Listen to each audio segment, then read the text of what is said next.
5, never worry about me. 4, 3, 2, 1, 0. Yeah. Get high, rapper. The man hour. You already know. It's live. It's raw.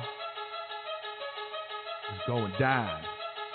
Like this. I'm going around and letting everybody know that they welcome to the show. It's the latest thing you ever seen, you already know. Let me introduce you to your host of the hour. It's me, Mike and Mike. Yeah, it's the man hour. Got the hottest plays, all the breaking news. Every rumor, every trade, every breaking bruise.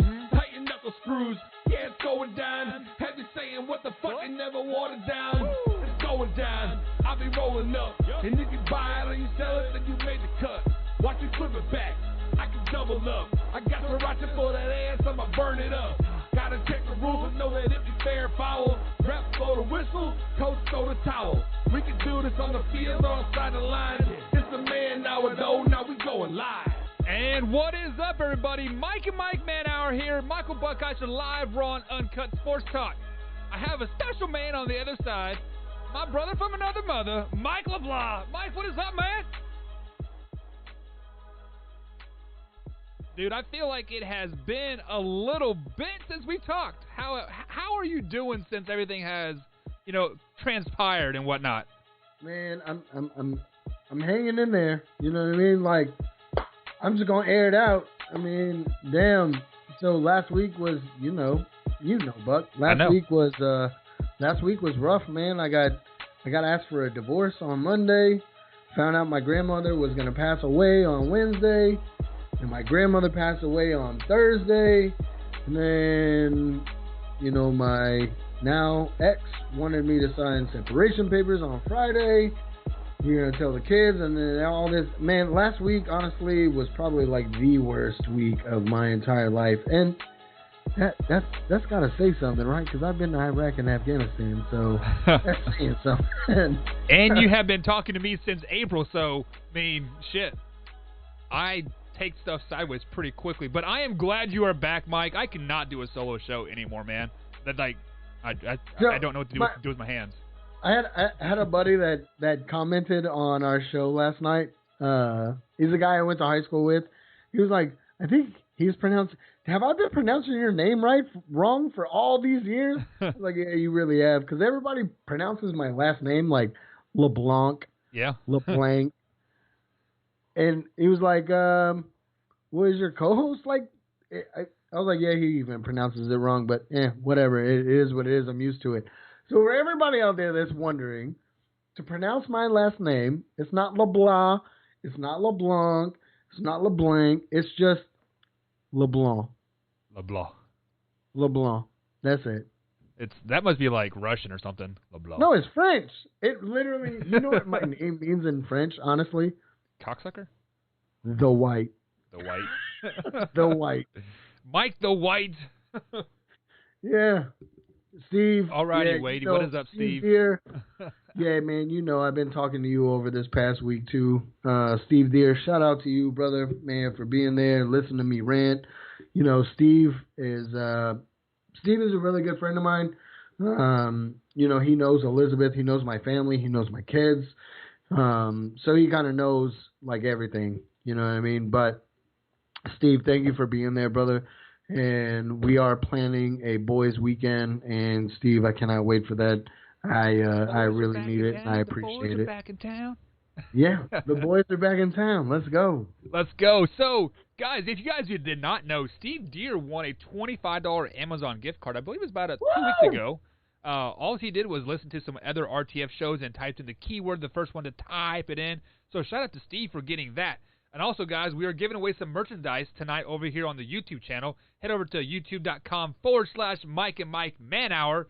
Once it comes across the page, all you got to do is do hashtag Man Hour, and you get entered in. And, Mike, there's a little countdown timer on my screen here. We have 16 days, 23 hours, 11 minutes, and 57 seconds till kickoff. Till the NFL kickoff season, man. Oh, my God. Buck, I love this time of year Ooh, I love this time of year. This is that time of year where you get all warm and fuzzy inside because football is here. You start like this is the type you know how crack fiends they're like Right, right, right. need my crack, I need my football, I need my football. Oh man, 16 days, guys, 16 days, and we have kickoff. Man, I cannot wait. I'm so done with 2020, and I'm so looking forward to football. And I think, we were talking pre-show, like, what are we going to banter back and forth with? What are we going to talk about? I think this is what we can talk about. How many other Americans are realistically looking forward to kickoff day, where it brings everybody together, whether what race, creed, religion, it doesn't matter who you are, what you believe in, it doesn't matter what race you are, it doesn't matter, because we all join together for football, and I cannot wait. I cannot wait for kickoff. I can't. You know what I always love? What's that? Kickoff day, watching the Cowboys play, come out in that silver and blue. And I know it's the same with you with Kansas City with their red and white. Right. Like it, just to see them on the field Exactly. and playing, it brings so much joy and so much happiness. And yeah, I'll get pissed off if they lose, but I'm still happy at the end of the day that football is back. Yeah, our high school season kicked off last Friday night, Mike, and Did y'all win? of course we won, man. Come on. Oh, okay. You know who the defensive coordinator is, son? Come on now. Shit. How many points did they score on you? We gave up 6 points, but listen here, we had our freshmen in, and they still had their freaking varsity starters in. So it was 41-0 at like halftime. We didn't play any of our varsity stars. We actually made our varsity players take their shoulder pads off. We suited up freshmen at halftime, brought them on the field, and the freshmen held a varsity starting team to only six points in the second half. So I'm pretty excited about our team, about our future. Yeah, I'd be pleased with that. Yeah, man, yeah, good job, good yeah. job. So we are definitely got some big things happening over here in Southern Indiana. So hey, let's talk about. Hold on, we talked about something. You had players on your team that have decommitted. right. Because of everything that's going on. So how many players did you have decommit from the Big Ten schools? So officially we have had 3 players decommit from Big Ten schools. One of them or 2 of them were from last year. One of them was from this year, meaning they haven't signed, but they verbally committed, but they decommitted, and they're now going to SEC schools. So because they want to play ball. They want to play ball, and we talked about this. I think it was last week when we talked about like, how is this going to affect recruiting? It's funny because you are already seeing it firsthand. Right. So how many teams around the country are starting to witness this? How does it affect the Big Ten and their recruiting? Right. So prime example here, we had a kid that was going to be a preferred walk-on to Indiana. For those of you that don't know what a preferred walk-on is, They basically don't have enough scholarships for you, but they still want you to come and play for them. So like you have a spot on the team, but you don't have a scholarship per se. This person decommitted from Indiana and actually went to a MAC school because he just wants to play ball. Like he is walking on to a MAC school because he wants to play ball. I mean, that's just the way it is. I mean, there's going to be a lot of people. I think there's going to be a lot of kids that are going to feel the same way. Like, I think this really hurts Ohio State. And the 2 biggest schools I think it hurts is Ohio State and Michigan. I don't think it hurts Ohio State. I know they have prestige. No, I think it's going to hurt. Okay. Regardless, it's going to hurt recruiting because everybody says coronavirus and all this bullshit is going to last into 2021. I mean, Anthony Fauci came out and said that he thinks this is going to last for, 5 or 6 years to come. So these kids have to be taking that into consideration. Right. Oh, well, you know what? The Big Ten schools, they don't want to play ball. I'm going to go to a conference, Big 12, and Big 12, SEC, ACC. I think those conferences are going to reap the benefits of what's going on, and they're going to have better recruits because of it. So let me take it a step further, and like, yes, those conferences that you named are going to, make better strides and get more five-star recruits. But think about these 4-star recruits and these smaller conferences like the MAC or the AAC or the Mountain West. Those conferences are going to benefit as well because you have those 3 to 4-star athletes that were going to be backups at Alabama. Now all of a sudden don't have a spot because there's 15 5-star recruits from Ohio State coming to Alabama to play. Those 4 and 3-star players need to have a place to go. Boom, they're going to Ball State. They're going to Central Florida. They're going to Boise State, etc. Here's how they save recruiting. These Power 5 commissioners have to get together and do away with the NCAA. And I read an article on ESPN saying that, is this the end of the NCAA era? It has to be. It has to be, right? Because you have Big Ten parents, you have some Big Ten schools that are petitioning to play. Same with the what's the other conference that are not playing? The Pac-12. Yes. Right. And the same thing is happening in the Pac-12. So at this point, these schools and these players and these parents are petitioning to let them play, and they're not. You know what I mean? So at some point, this Power 5 conference is going to join all together, and it's going to be the NCAA. They may still rule over, D2 schools, D3 and D4 schools. That's fine.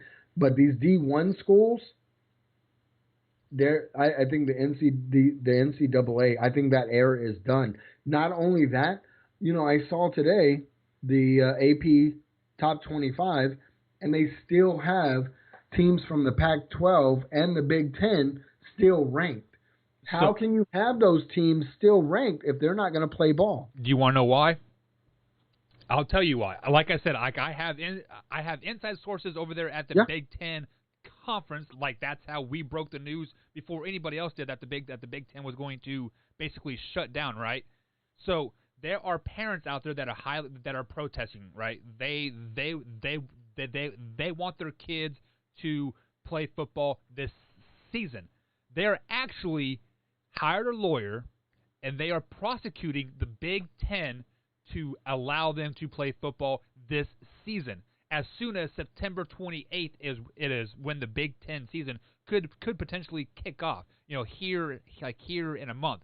So with I believe the SEC is starting September 28th. The the Big 12. I didn't see their start date yet, but I'd assume it is right around there as well. As well as the ACC is starting, I believe it's first weekend of October.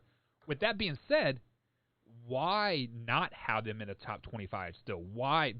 Because in the end, when September 11th hits here in Indiana, our mask law is no longer out there, right? You no longer have to wear a mask as of September 11th in the state of Indiana. We are going to be at 100% capacity, fully open, yada, yada, yada. So, hey. Texas is playing 11 games. How many games do they normally play in a college season? 11, right? It's 11 or 12, yeah. 11. No, I think it's 11. Yeah. So I think because they were scheduled for so it was 9 + 1 + 1. So they could schedule Texas, up to 11, but they were going to guarantee 10. Texas scheduled South Florida. It's postponed, time to be determined. But I mean, I'm assuming it's going to be around, because Texas's first game that is actually on the schedule is 9/12.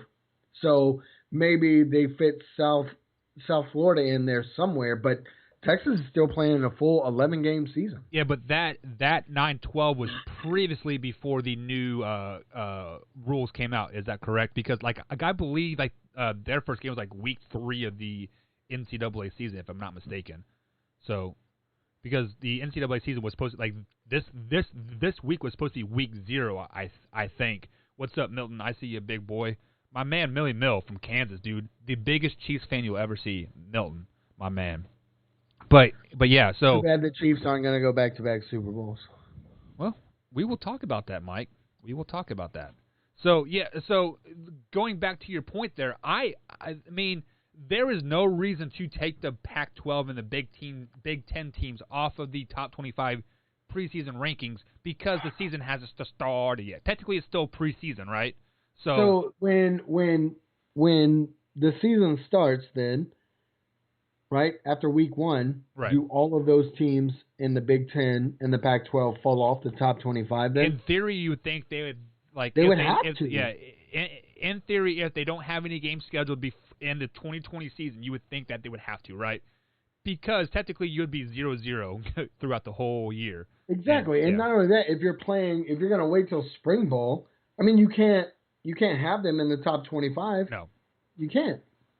So, with that being said, me being a K-State man, this could be the first time in a long time that K-State will finish in the top 25 because there's only 3 conferences. So K-State gets in the top 25 by default. Yeah. Hey, and a playoff berth. No. Why not? No. K-State is not going to get a playoff berth. So Milton says KU only has KU. That's the Kansas Jayhawks. We're non-Big 12 fans. He says they only have 6 games scheduled. And he says me being realistic, they only won't, but who knows? I'm not for sure what you meant by that, Milton. My bad.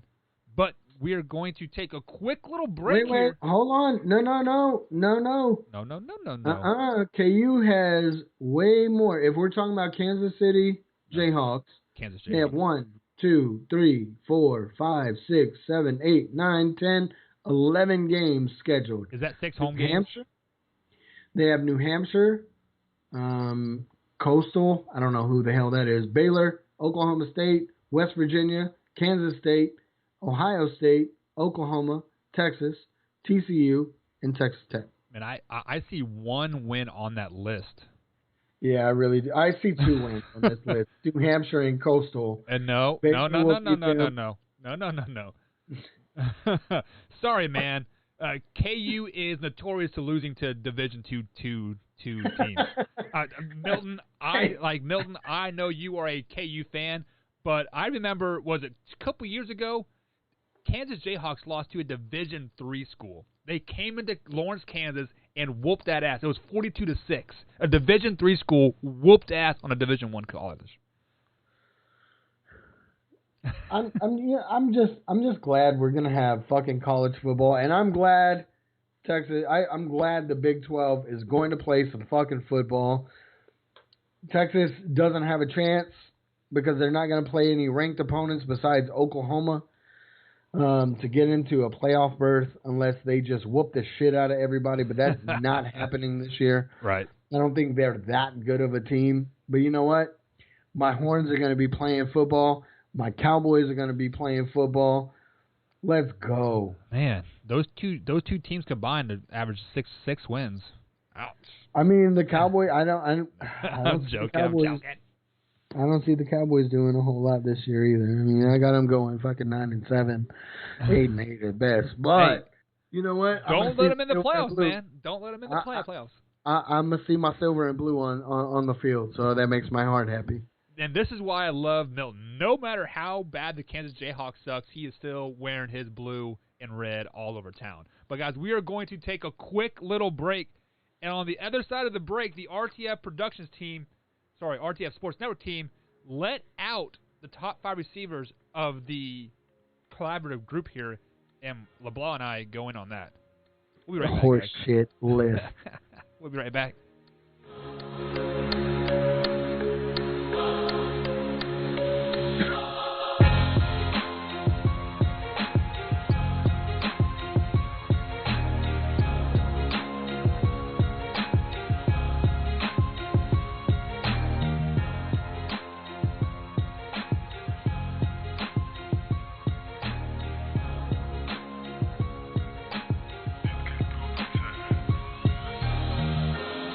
And welcome back to the Mike and Mike Man Hour, guys. Michael Buckheiser with Mike LeBlanc. That's it? No, I didn't say that right. LeBlanc. LeBlanc. LeBlanc. LeBlanc. Like LeBlanc. But guys, we do have some likes coming in on the page here. Milton, thank you for the like, my brother. Make sure you like the Facebook page to get entered in that $100 Amazon gift card. And Joshua Anthony Bubtiles, I'm sure I'm saying that name very, very wrong. Thank you for the follow as well over there on the YouTube page, guys. If you guys are not on the YouTube page, we are giving away a snapback hat tonight. All you have to do is give #manhour over on the YouTube page. Jameson won that last week, so somebody else go ahead and jump in there and win a snapback hat. You guys can also go over to MikeandMikeManhour.com and order some merch as well. Or if you'd like to drop a donation like Sloppy Seconds did last night. Who was Sloppy Seconds? I don't know what it was, but Sloppy Seconds dropped us a $5 donation last night, Mike, and thank you for that, Mr. Sloppy Seconds, whoever you are. Definitely appreciate that. Love it. Love it. And I love the name, Sloppy Seconds. I don't like having Sloppy Seconds, but I like the name. Well, I'm not a Sloppy Seconds kind of person. Speaking of Sloppy Seconds, the wide receiver core that the Mike Fink RTF blogger came up with. I mean, he did not come up with this all by himself. It was a collaborative effort with the RTF Sports Network shows here, but he wrote it, so he is taking the blame. I'll give you this. I'll give you this. It's very well written. Yeah, very, very well written. Mike, who does he have? Mike Fink as a top 5 here. So at number 5, he's got Devontae Adams. At number 4, Tyreek Hill. Number 3, DeAndre Hopkins. Number 2, Julio Jones. And number 1, Michael Thomas. First of all, RTF, how dare you leave Mike Evans off of this list? Or how dare you put Devontae Adams over Amari Cooper or Deebo Samuel or Chris Goodwin or Mike Evans or Tyler Lockett? Whoa. Devontae Adams is not a Tyler Lockett. He's not an Amari Cooper. He's not a Mike Evans. He might be better than Chris Goodwin. But Mike Evans, Amari Cooper, and Tyler Lockett? No, sir. No. I disagree with Devontae Adams even being on this top 5 list.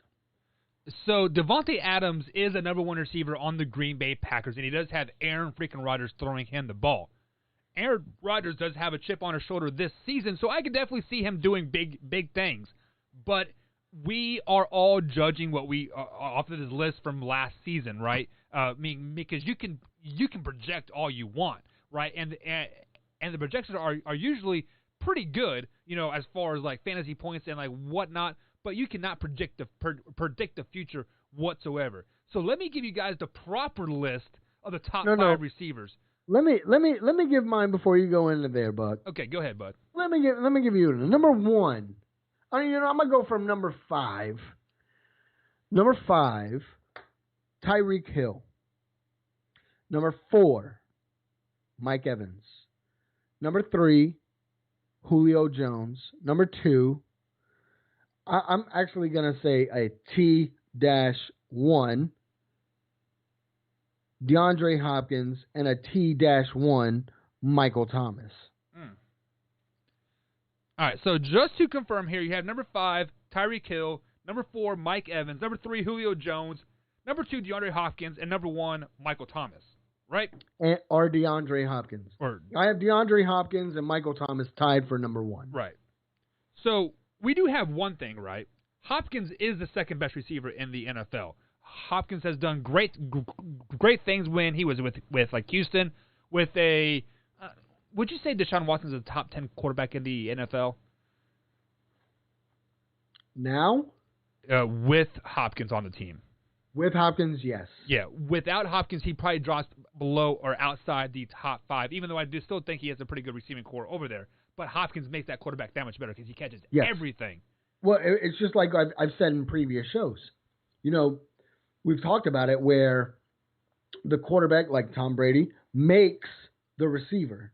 But I think in Houston, on the other hand, on the other side, I think DeAndre Hopkins made Watson a good quarterback.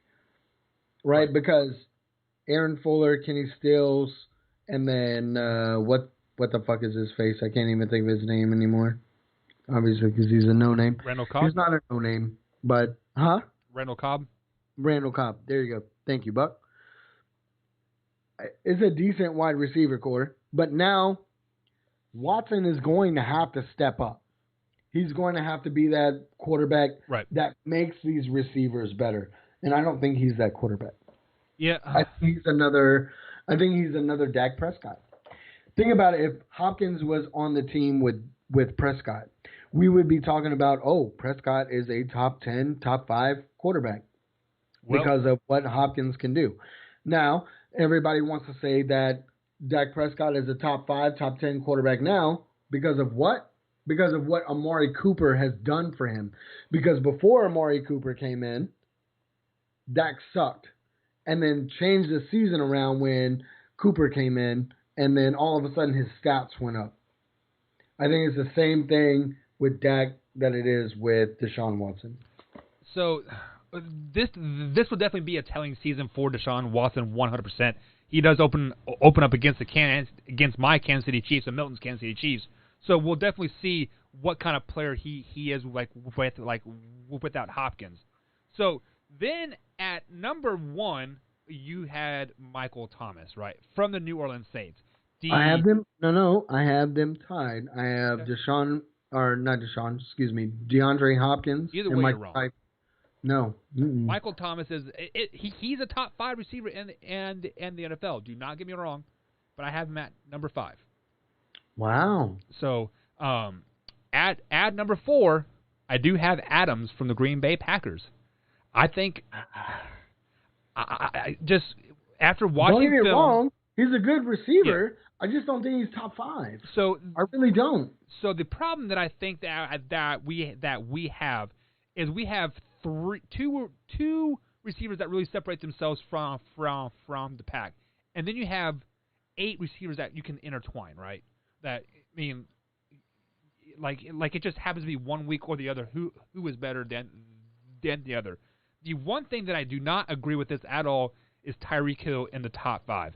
I don't think Tyreek Hill is a top 5 receiver in the NFL. He runs a great deep route. He runs great routes.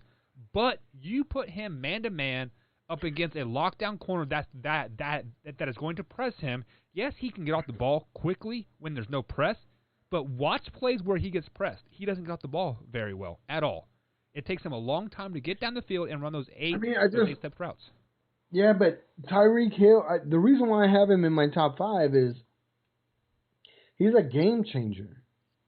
I go back to when Kansas City played the Cowboys. Right. And right before fucking halftime, Cowboys were up. Right before halftime, boom, right to Tyreek Hill, and this motherfucker takes a 75 to the house. Yeah, he can definitely do that in a blink of an eye. But how many times a game I have him in my top 5 because he is that game changer. Let's be honest. Mahomes can throw him a little 5-10 yard out, right, and in an instant, Tyreek Hill can take it to the house. There's not many receivers in the league that can do that. There are starting to be more because Tyreek Hill and Julian Edelman kind of made that 5'10" guy, short shitty guy, a big deal in the NFL. So I would never put Tyreek Hill and Julian Edelman in the same conversation. I'm not saying they're the same receiver, but without Julian Edelman, Tyreek Hill would probably not be in the NFL. Oh, I don't know. That's pretty bold, sir. I mean, think about it. Think about mid 2000 or like 2003 till 2010, right? What was the prototypical wide receiver size? Chad Johnson, right? 6'5", 240 pounds, right? Now, what you're seeing is Julio Jones is that last big guy, right? The rest of them are about 6'2" and under. You know, they're shorter and they're faster because you can get out in the field and, spread the offense and just let them work, right? So, if these same receivers that are top 5 receivers in the NFL now, Tyreek Hill, Michael Thomas, I think he's only 6'1" or 6'2". Adams is only like 6'2" like as well. Those guys would probably not even be on an NFL roster if this was 2005. So, I mean, the NFL has definitely transitioned a little bit. But the best receiver in the NFL, you have him at number 3, but it is Julio freaking Jones. This guy has had 1,400-yard seasons all 9 seasons that he has been in the NFL. Last year was his lowest output. I think he had 1,401. So when you are consistently getting 1,400 yards every season, year in and year out, with Matt Ryan is not a bad quarterback by any means whatsoever, but I wouldn't put him as elite status. I wouldn't put him as a top 10 quarterback in the NFL. So who, Matt Ryan? Yeah. No. Yeah. So, I mean, the problem with Julio Jones, the knock on Julio Jones, is he doesn't get in the end zone. Like, that is his biggest knock, is he doesn't get in the end zone, right? I mean, he gets all these yards, runs up and down the field, all he wants, but he never gets in the end zone. I chalk that up to Matt Ryan not throwing a 6'5" receiver the ball in a red zone, and poor-ass play calling. So, Julio Jones, number 1. Hopkins, number 2. I do have Mike Evans at number 3. Adams at 4. And Michael Thomas at number 5. How can you have Julio Jones over DeAndre Hopkins? Because Julio Jones has done it longer. He averages more than 1,400 yards a season. I get that he's done it longer, but going into the 2020 season, Hopkins is the better receiver. Is he, though? Because he actually doesn't have a proven quarterback. We can talk all and that's what makes him better. That's what makes him better. He doesn't have a proven quarterback, but still is so productive on the field. We don't know that because he hasn't played a game with Kyler Murray as his quarterback yet. We don't know if he's going to get. It's going to be the same thing as Watson. It's going to be the same thing as Watson. I'm telling you, DeAndre Hopkins, and it makes it even worse because you've got Larry Fitzgerald on the opposite side of him. Yeah, that's actually what makes it worse for DeAndre Hopkins. That's why I have him at number 2, because he is going to take targets. Larry Fitzgerald and the number 3 receiver, I always forget his stupid-ass name, he is going to take targets away from DeAndre Hopkins. Yeah, but then it just leaves Hopkins to do what Hopkins can do, right? Because if it's one-on-one, right, receiver, cornerback, I'll give you that. Go ahead. I'm taking Hopkins all day long, even against the best shutdown corner in the league, because you throw that 50-50 ball up to Hopkins, 8 times out of 10, he's coming down with it. 100%. I agree with that 100%. He is probably the best 50-50 ball guy out there. Exactly. I mean, so that's why I can't. I would never be able to put Hopkins or Julio Jones above Hopkins.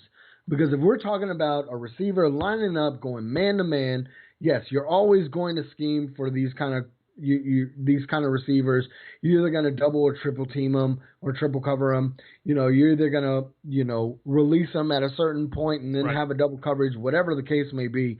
You know what I mean? But if we're talking about a receiver going man to man, 1-on-1 with that cornerback, Hopkins all day long over Julio Jones. So how I brought my rankings up here, it is like if I had Julio Jones on the Arizona Cardinals without Hopkins, they just basically transpose Julio and Hopkins, who would have the better season? And I think Julio Jones would have the better season over DeAndre Hopkins.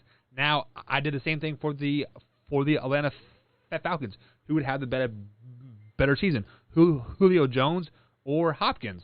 And I think Julio Jones trumps Hopkins on both of those teams. I don't think so. And then Adams. Now, Adams is great on the Green Bay Packers. The problem is that thinking about this now, the Green Bay Packers drafted another running back in the draft, right? They have 2 pretty damn good running backs in the draft right now. So the biggest thing that comes to my mind is, are they going to run the ball a lot more this season? Are they not going to give Adams a chance to catch the ball? I mean, that's my biggest concern for Adams going into the 2020 season, to be honest with you. I mean, but you can't count him out because now you got Aaron Rodgers throwing him the ball, and the other receiver opted out because of COVID. So, Devontae Adams is going to be, Funchess. the Devontae Adams is going to be the go-to receiver now. So I don't know, man. Yeah. Well, when is our break? we're taking a break right now, man. We are late to the break. So, guys, we're going to take a quick little break. On the other side of the break, we're going to talk a little bit more Earl Thomas and some NFL COVID tests. We got to talk. Yes. Always got to talk about COVID, right? Always. We'll be right back after the break, guys. I'm gonna go grab a beer.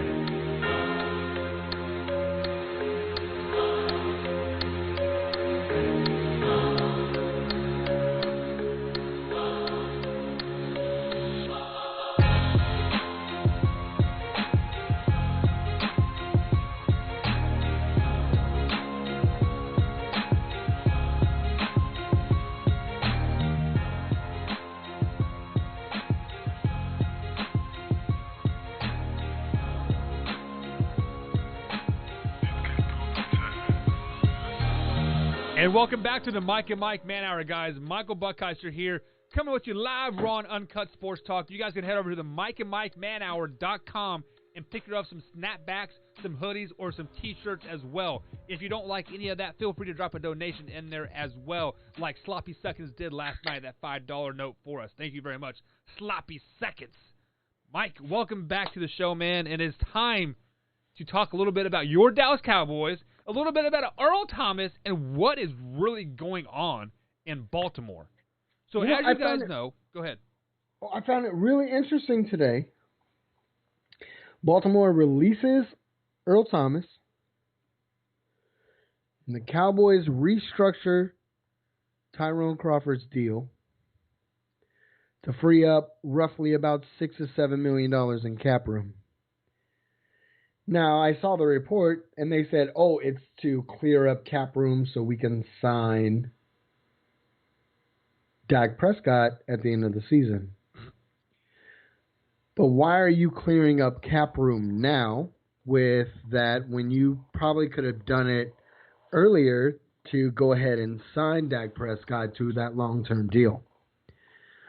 I find it really interesting that they did that today when Earl Thomas, Flashback. Earl Thomas was released.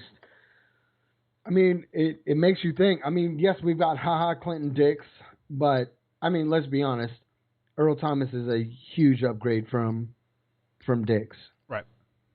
So, I don't know. Do you read between the lines, or because it's already come out that Dallas is the front runner for Earl Thomas? I mean, they were trying to get Earl Thomas last season before he went to the Ravens. Right. Earl Thomas has already gone to last season or the season before? He ran up to Jason Garrett and said, "Hey, y'all come get me." Earl Thomas wants to play for the Cowboys. That's widely known. Hometown hero. Yes. His hometown team. So, and he's getting released because of detriment to the team because he got into a fight. Right. And it spewed over longer than what it should have. So you already know that whatever team signs you, you're going to take a discount now because you are a detriment to the team. You're a virus in the locker room now. Allegedly. Right. Allegedly. So, right? But that's the perception. So you as a Cowboys fan, you can read in between the lines all you want. You basically want to upgrade your defense, a already pretty good defense. We said it's top 5 over and over and over again. Adding Earl Thomas, the old Earl Thomas, with the Seattle Seahawks would be great. But let's be realistic here. This will be Earl Thomas's third team in 3 years. You know who else went to 3 teams in 3 years? Randy Moss. Over the hill, Randy Moss. What did he do? He actually went on 3 teams in 3 different weeks, like his final season. You know, buyer beware of this. End of the road for Earl Thomas? Well, what's that? You think it's the end of the road for Earl Thomas? He is like 33 years old. He is coming off a broken leg 2 years ago, right? It was a broken leg, right? And yes, he did have a good season. Let's be honest. The safety position, your body isn't getting banged up like it is with a linebacker, line, or running back, or quarterback. True. Even hell, even a receiver, your body's not getting banged up like that. That's why Not Ed every Reed play. was able to play so long. Because Ed Reed, all the way until his last season with the Ravens, was still Hall of Fame status, still All Pro. Right. I So I I mean, give you that. But also, I Ed Reed did not change teams 3 times in 3 years. no Ed Reed always stayed with the same team. I Exactly. mean, but Ed Reed, I'm not comparing Ed Reed to Earl Thomas. Ed Reed was a class act on the field and a class act off the He was a field. mean motherfucker, let's be He was, but honest. he was mean. He was a mean motherfucker in between the lines to the people who was opposite side of him. Right. You know what I mean? He was an amazing teammate, and off the field, he was a class act. Yeah, So so let's go ahead and read between the lines here, okay? So, like I said, like Earl Thomas, this will be his 3rd team in 3 years. He got kicked off the team for fighting during training camp. Like I said last night, if you are not fighting during training camp, during football practice, something is wrong. You are not working your ass off, right? You are not in each other's face pushing yourself to get better. Iron sharpens iron at the end of the day. With that being said, if the Baltimore Ravens, they have a $10 million cap hit on Earl Thomas this season, which they are filing a grievance to get that cash back. They would have not released him if they did not think they were going to get that cash back.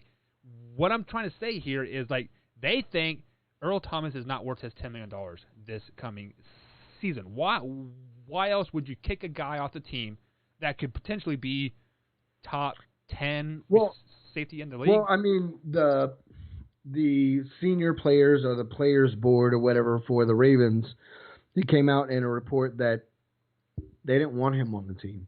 Yeah, which when your teammates give up on you, the organization has no choice but to let you go. So, but what I'm trying to say here is that the organization could have got something out of Earl Thomas. If they really didn't want him on the team, you do not come out and say nothing about this. You put him on the trading block. You get a first-round pick. You say, hey, Earl Thomas is the top 5 safety in the all of NFL. Who wants him? We'll take a first-round pick. We'll take a second-round pick, right? But you just flat-out release him and take a $10 million hit on the cap. Something else is bigger going on there in Baltimore. And the fact that they filed a grievance to get that $10 million back means that Earl Thomas is probably over the hill. Why else would you not try to trade him? Why else would you put all this stuff out there and basically say, hey, this guy is a cancer, this guy is a problem? I mean, by kicking him off the team, by saying contaminant detrimental to the team, it is saying that, hey, this guy is a cancer. This guy is Antonio Brown, right? Like, that's basically what it comes down to. And as Antonio Brown signed yet? Absolutely not. He's still a free agent. Hell, Dez Bryant is going to get a job before Antonio Brown is, like, at this point. Dez Bryant went and worked out for the Ravens, but left without a contract. Yeah, but give it a week. They are one injury away. So what I'm trying to say here is something is wrong with Earl Thomas. Whether is it Antonio Brown syndrome? Because if you remember right, when he left Seattle with that broken leg, he flipped off the coaching staff because he wanted a bigger deal, and they said, no, you have to play, or something's going to happen. Like I don't remember the exact wording, but when he broke his leg, he flipped off the coaching staff and flipped off the ownership, and look where he's at a year later, jobless. With that being said, I don't think Earl Thomas will be jobless for much longer. Do you think he signs with the Dallas Cowboys? With them freeing up cap space like they did today, real quick like that, yeah, I do. So the problem that I have with that is if he wants to go to Dallas so bad, and the Cowboys want him, why didn't he go last year? Why didn't he take a hometown discount to play for the Dallas Cowboys if he really wanted to play there that bad? I think money at the end of the day. He broke his leg. You know what I mean? He didn't know how he was going to come back. So it's money at the end of the day. So you're telling me that the Dallas Cowboys wouldn't give him $5 or $6 million? He wouldn't have been satisfied? I mean, look at Dak Prescott. Dak Prescott is a quarterback. I get that. Yeah. But, I mean, you were still getting the money you want. We just wanted a year longer. It's just – like I'm just saying, like, if Earl Thomas really wants to be in Dallas, he will take a discount. He will take the league minimum because he's getting – I mean, because right now he's guaranteed $10 million for this season from the Baltimore Ravens unless he loses his grievances, which I'm kind of 50-50 on it. I don't think he will lose it, but you never know. No, I don't think he'll lose his grievance either. I mean, what? Because I got in a fight with a teammate. You can a good lawyer could go back and be like, look at all these fights all these NFL players have gotten into over the years during training camp. Right. It's the heat of the moment. It happens in training camp. And just like you said earlier, if you're not fighting and getting in fights in training camp, that means you don't have a dog in the fight and you're not ready to go. Yeah, I mean, even at the high school level at 5A football, I mean, we have 2 fights a week, easy. I mean, shit. Easy. Yeah, I mean, it's going to happen. Tempers are going to flare on the football field. This is a violent sport. Especially when it's 100 degrees outside. Huh? Especially when it's 100 degrees outside. Yeah, tempers are going to flare.